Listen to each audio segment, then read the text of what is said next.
Okay, I'm back again to show you simple foil application techniques.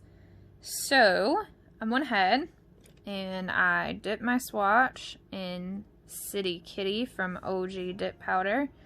I got a nice base going. I did 3 dips. Normally on nails I only do 2 of color, but for the purpose of this demonstration I did 3. And you're going to want to make sure that you have a nice smooth surface. OG dip powders don't really require a lot of buffing, so I really like to use them when I do stuff like this.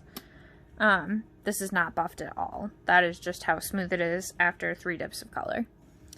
So after you get your 3 dips of color on, I prefer to activate at that point, so that's where I'm at with this swatch. It's already activated.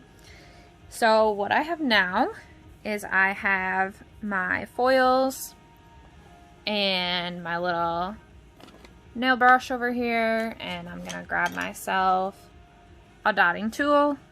Any size really works. And this is my clear dip from Skyline Soapworks, and that is just a little lidless jar of water. I use this when I do water slides, when I do foils, different things like that. Okay. So I'm going to use these holographic flakes just because they look really fun. Try to open this without shaking my whole nail desk and getting it everywhere. Okay, so here are the little foil flakes. And what I'm going to do first, I'm going to do kind of like the effect that I have on my nails right now, which is where it's kind of at the edge there. I'm going to take my base coat, take my swatch, and I just went and did a really like thin line around the bottom and up into the edge. So after you get that done, I dip this in water first just because I find that the flakes grab on a little bit easier, and you'll see that the foil is just like, let's see if I can get it to focus. This is so tiny. Anyways, the foil is just grabbed right on. So then I'm going to go in where I put my base coat. Just going to start to place them. I am so shaky, y'all. I drink so much coffee. I'm so sorry.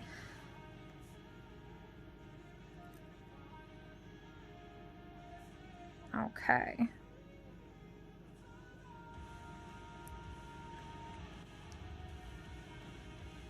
This does get really messy, just an FYI, so you're definitely going to want to do it over some sort of area that you don't worry about getting foils all over. A little more water.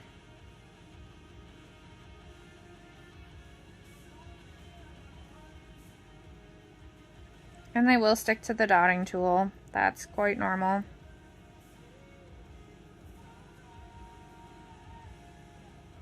Alright, so now that I kind of have them placed where I want them, I'm going to let it set for just a second. I'm going to kind of tap it off into my little holder. Try to save as much as I possibly can.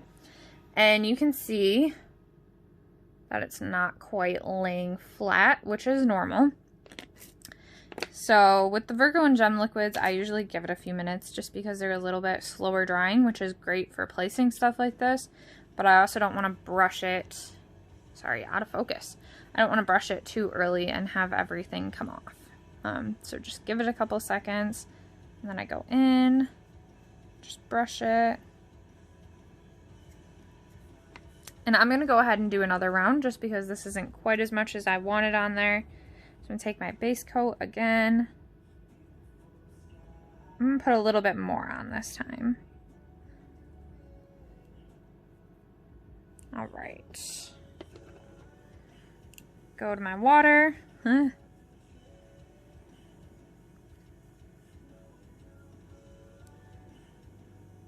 and with the dotting tool, I would say you can pretty much control where you get the flakes.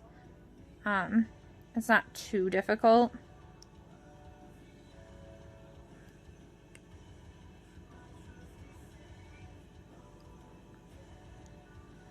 All right.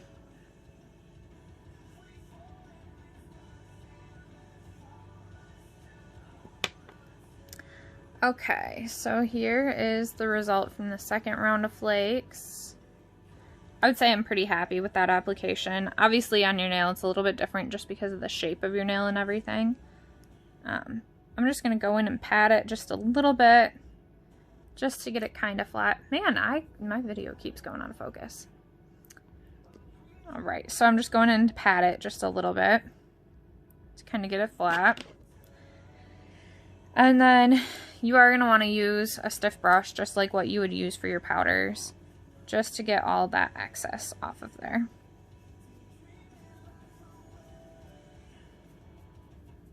And it will probably stick to your cuticles. It stuck to my cuticles. It comes off after you wash your hands, but just a forewarning, it will stick to your cuticles. Okay. So then, after I get the flakes how I want them, I see some stray little pieces up here. After I get the flakes where I want them, I go in with my base again. And if you're used to encapsulating, this is fairly standard for what you would do. I would say these lay flatter than most glitters do.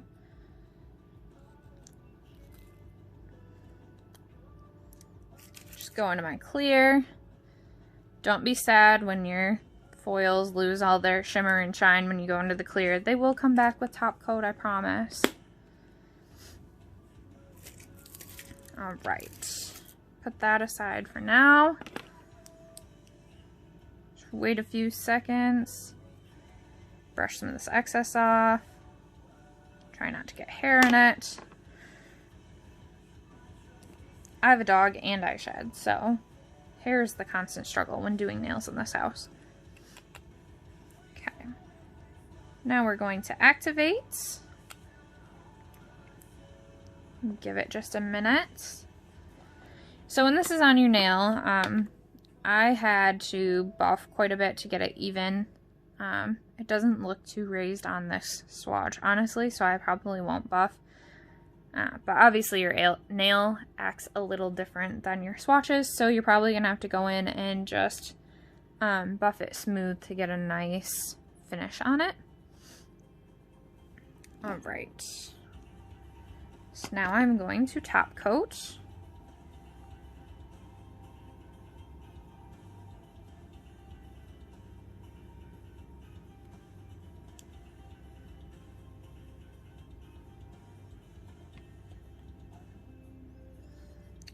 Let it dry just a few seconds and then go in with my second layer.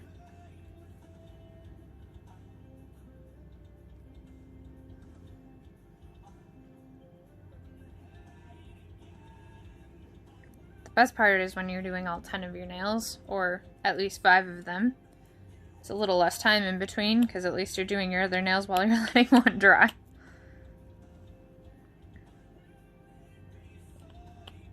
Alright. Second layer.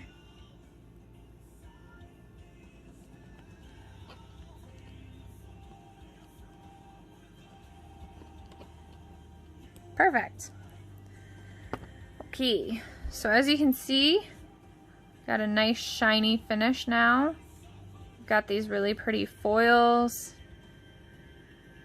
all up the side. And they are really laying quite flat.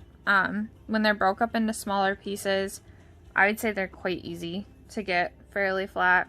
I had an easier time with it than most like chunky glitters. So if you can do chunky glitters, you can definitely do foils. So I hope this little tutorial was helpful for y'all, and if you want to see anything else, just let me know.